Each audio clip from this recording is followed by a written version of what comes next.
Hello, and welcome to another episode of Netflix Picks. If you're a hypochondriac, you might want to avoid our next movie, which is simply entitled Flu. This South Korean disaster flick depicts an epidemic which threatens to take out an entire country and spread throughout the world if it isn't contained. It all starts innocently enough, but when you dig a little deeper, you can see that the bones of this movie are actually quite political and brutal in nature.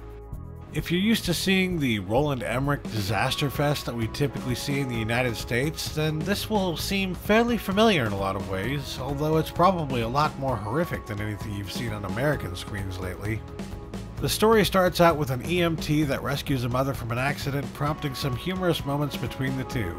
It's not always common to find humor like this in such a serious film, but it definitely makes the movie feel more like something you'd expect to see in the United States. The woman that had previously been rescued just so happens to be the key to finding a cure, but the way she goes about finding it could surprise just about everyone. I think what I loved the most about this movie was just how realistic and brutal it got. While it starts out feeling like a Hollywood fair, we eventually get to the point where we see some truly disturbing events are taking place. I don't want to give anything away, but let's just say that there are some horrific elements in this film, even if it isn't a horror movie. At one point, the Americans try to step in and force the South Koreans to take everyone out.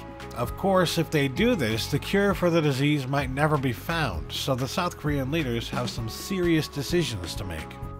I liked these scenes because it kind of gives you an idea of how other cultures view the United States, and they're not always wrong.